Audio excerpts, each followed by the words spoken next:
vivemos em um mundo intolerante, a intolerância e o preconceito têm aumentado? Quando uma ação de intolerância vira crime? Esses assuntos nós estamos debatendo hoje no Em Pauta com a Denise Quaresma, que é especialista em psicologia, e a Bettina Krause, especialista em direito. Antes do intervalo, a Denise propôs um assunto que muitas vezes aquilo que nós não toleramos no outro, na verdade, é uma projeção de algo que a gente não tolera em si mesmo, né? Achei bem interessante. Isso gostaria que tu explanasse aí um pouquinho mais pra gente. Sim. Então, veja, realmente o intolerante, ele não se dá conta da própria intolerância.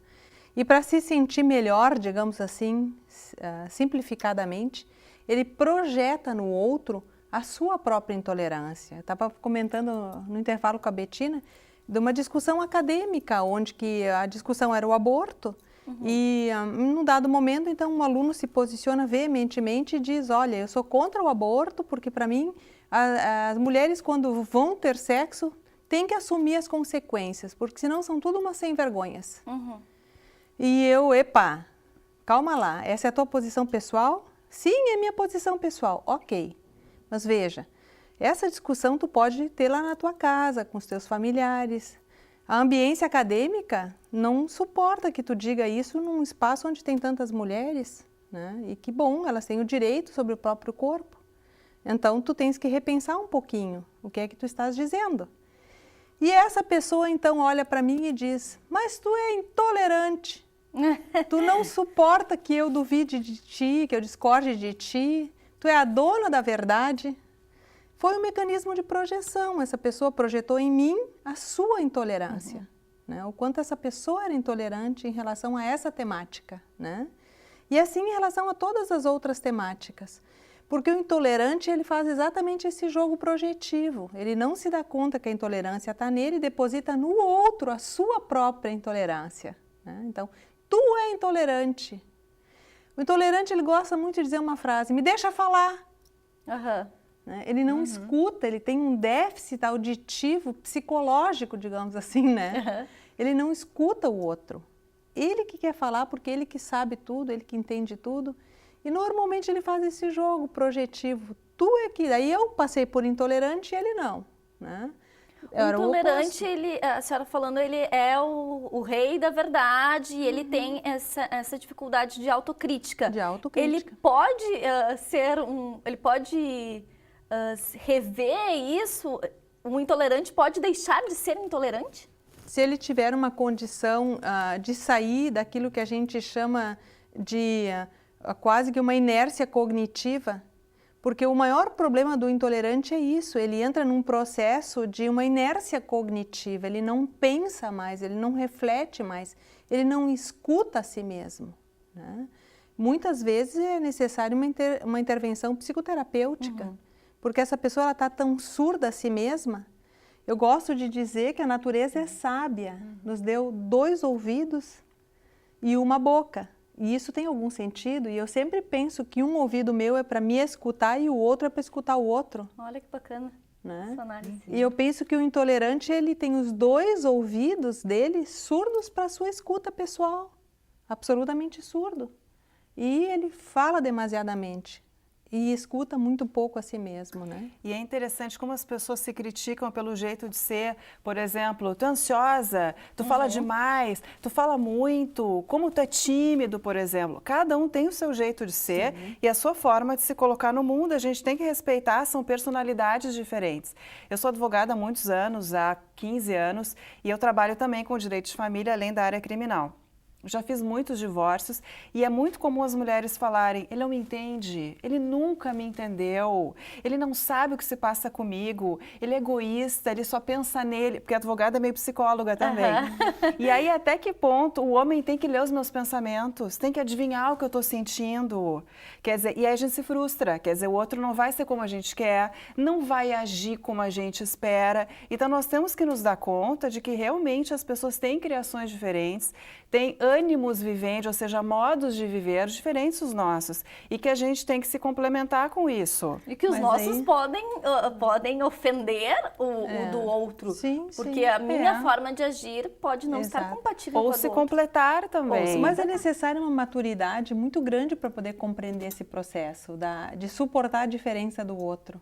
Porque, de fato, a gente tem essa construção de que o outro tenha que ser a nossa alma gêmea, né? E isso é o melô, digamos assim, do narcisista, né? Exatamente. Alma gêmea, eu me amo tanto que eu quero alguém igual a mim para me completar, né? Exato. Eu sou maravilhoso, então é alguém igual a mim que é legal. Não sendo igual a mim, não é legal, né? E isso é também o melô do intolerante, porque o intolerante ele não quer conviver na diferença. Eu acho terrível quando duas pessoas iguais convivem juntas, porque ali tem o quê? Tem uma continuidade do mesmo. Não tem esse exercício de poder suportar o diferente, né? Exatamente. E uma pessoa igual a nós é chata. Uma pessoa que quer ser perfeita, não tem como a gente atingir a perfeição. Então, realmente, a gente percebe histórias de várias pessoas que têm intolerância religiosa, política. Nós tivemos eleições agora há pouco tempo, muitas pessoas não gostaram do resultado. É normal, é esperado. O que nós vamos fazer? Mas a forma como se coloca foi bastante mais invasiva. Principalmente nas redes sociais. A gente vê muita intolerância, né? Exatamente. E cotidianamente a gente vê essa intolerância. Às vezes, como a gente estava conversando, eu e a Betina, no almoço coloquial de domingo, tu faz uma colocação a respeito de qualquer trivialidade da vida e a pessoa intolerante, ela se manifesta, mas de uma forma tão categórica que realmente assim, ou tu vai para o embate, que é o que ela espera, né? Ou tu realmente te ausenta para não criar um constrangimento em relação às questões de convivência social.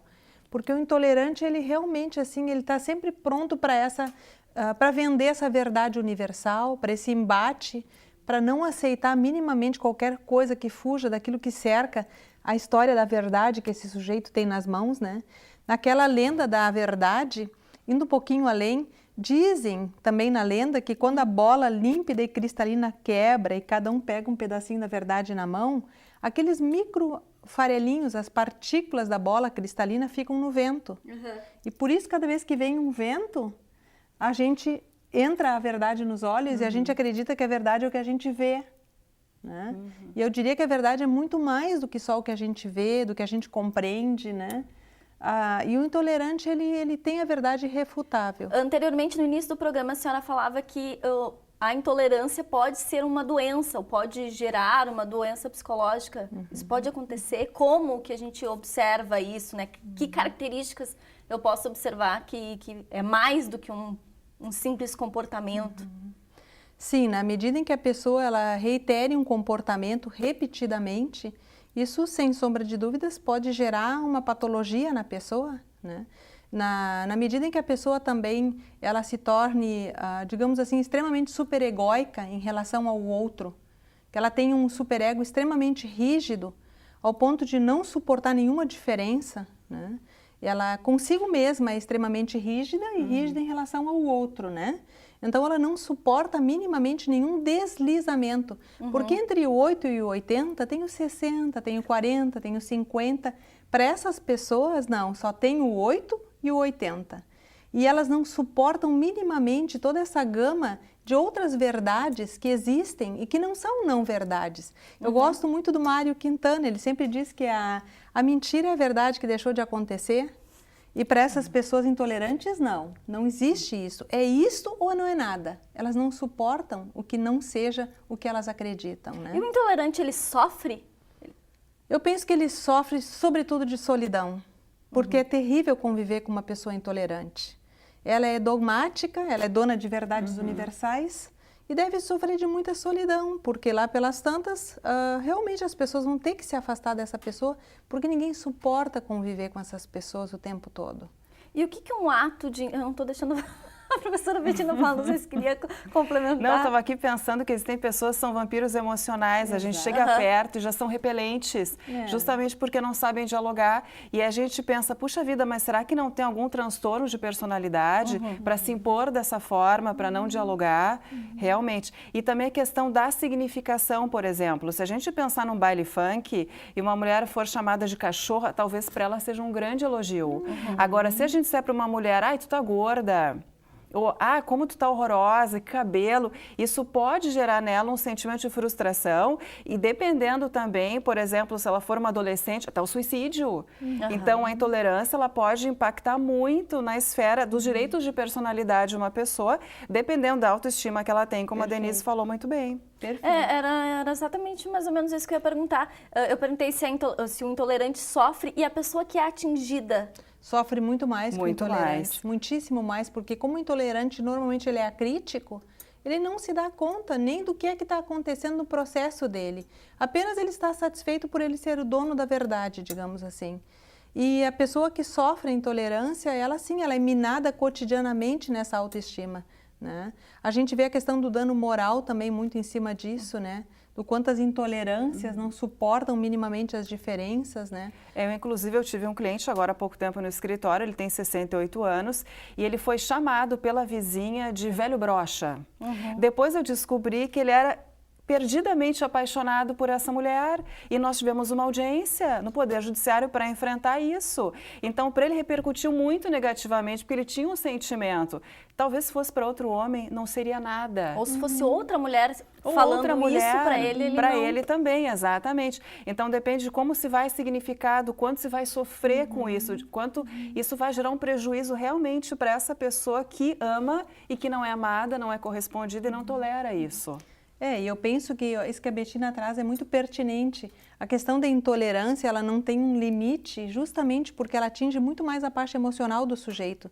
E nós temos um sério problema no judiciário, que é o quanto o nosso judiciário ele é cego às questões psicológicas. Exatamente. A própria violência contra a mulher, a Lei da Maria da Penha, tem que apanhar, tem que levar porrada, tem que ter marca, tem que ter cicatriz, tem que ter perda física, para só então ser aceito muitas vezes a queixa, o boletim de ocorrência, porque se for só ofensa, não é violência. Até a questão da roupa, por exemplo. Não, mas a mulher pediu para ser estuprada. Sim, olha essa roupa polêmica. insinuante, esse shortinho, tá mostrando o peito, esse silicone.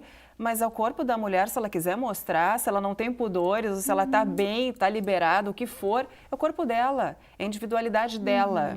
Essa também é uma questão interessante. Então veja como temos intolerâncias permanentemente nos cercando, não é? No nosso dia a dia, Isso. né? Exatamente. Bom, estamos no fim já do programa, eu gostaria de agradecer, deixar o espaço ainda, Denise, se quiser comentar mais alguma coisa que a gente não tenha comentado aqui. Eu só penso que todos nós temos que cotidianamente nos dar conta que os intolerantes nos afetam e quanto a gente tem que estar firme nas nossas autoestimas para não se deixar abalar tanto por essas questões, desses dogmas todos que nos cercam, e temos que sempre ter um posicionamento crítico para poder pensar sobre o processo nosso no mundo, independente do que o outro intolerante nos diga. E mais importante, não deixar com que o outro nos atinja. Exatamente. E faça com que a gente sofra permanentemente com algo que é nosso e que nos faz sujeitos e que faz parte da nossa subjetividade. Exato. Então a gente tem que estar bem conosco, com o mundo, em paz com Deus, para que a gente possa ter uma vida saudável. Perfeito. Obrigada, Bettina, Denise. Obrigada a você que ficou aí em casa também. O Em Pauta de hoje fica por aqui. Participe. Mande sua sugestão também de tema para o nosso programa através do e-mail tvfevale@fevale.br. Veja esse e outros programas no youtube.com/tvfevale e nos acompanhe também no nosso Facebook. Uma ótima semana para você e até semana que vem. Tchau, tchau.